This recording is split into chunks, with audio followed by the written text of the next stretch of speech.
A U.S. defense official has warned that Russia could defeat NATO forces in just 60 hours. Michael Carpenter, the U.S. Deputy Assistant Secretary for Defense for Russia, Ukraine, and Eurasia, has told the Senate Foreign Relations Committee that NATO was not prepared and could not adequately defend members Estonia, Latvia, and Lithuania, as reported by News.com. But he said the U.S. would be in better shape by 2017. I will say that in my conversations and travels with my counterparts that I have heard significant concern, but I think a lot of our partners believe that we will remain committed members of NATO, in fact, who play a leadership role in the alliance.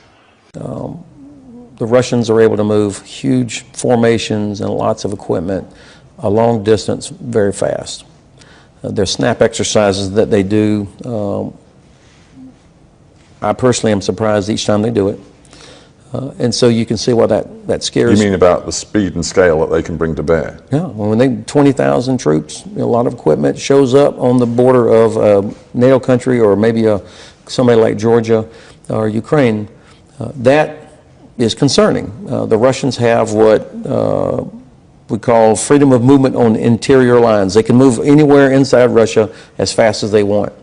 In order for our political leaders to have options other than a liberation campaign, we need to match that same speed inside NATO.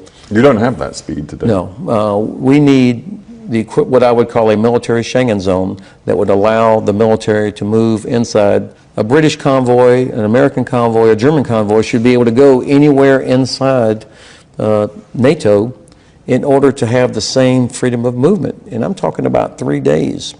3 days notification, we ought to be able to do that. We absolutely don't have that right now. I think that's a necessary part of this deterrence, that the alliance is shifting from assurance to deterrence. So you're saying that right now, and in a very frank way, you're saying that right now you do not have deterrence because the enemy, and that's what you've called the Russians, they know that you can't do that. Deterrence is in the mind of the potential adversary, obviously.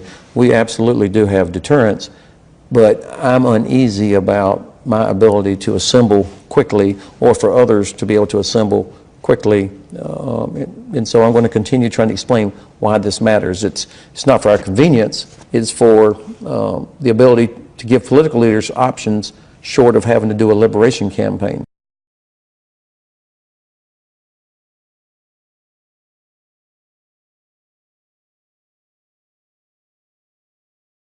My assessment today, Senator, is that Russia presents the greatest threat to our national security. To start killing Russians by killing so many Russians that even Putin's media can't hide the fact that Russians are returning to the motherland in body bags. He also used that phrase, that its army, meaning Russia's army, on NATO's doorstep.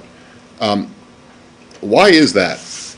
Is it not logical to look at this and say the reason that the Russian army is on NATO, the Russian army is at NATO's doorstep is because NATO has expanded rather than the Russians expanding? That, in other words, NATO has moved closer to Russia rather than Russia moving closer to NATO? Is that not an accurate way to look at this? So do you not understand how, or can you not even see how the Russians will perceive it as a threat, and the fact that it keeps getting closer to their border? NATO is a defensive alliance. It remains a defensive alliance. Fair enough, but it has moved east, correct? I mean, that's just a fact. It has expanded, absolutely. Right, exactly. But there's no reason for anybody to think the expansion is a hostile or threatening move. And we've been saying that throughout the last 15 years, Matt. It's like you're moving closer to Russia, yet you're blaming the Russians for being close to NATO. No.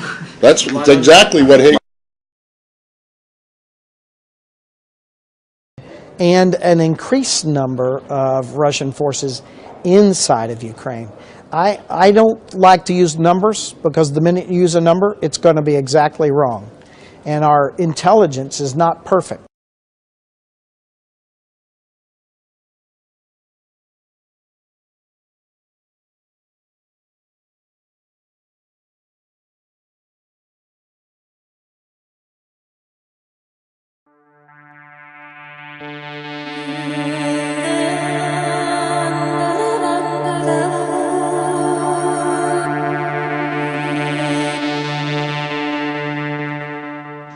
Бойових дій з підрозділами регулярної російської армії на сьогоднішній день ми теж не ведемо.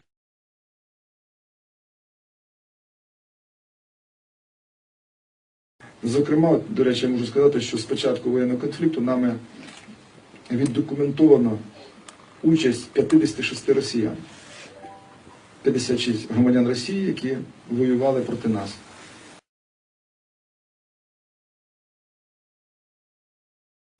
Проехав в Луганск, в Донецк и в Днепропетровск, я увидел, что во многих случаях наше государство и наши спецслужбы действуют как террористы.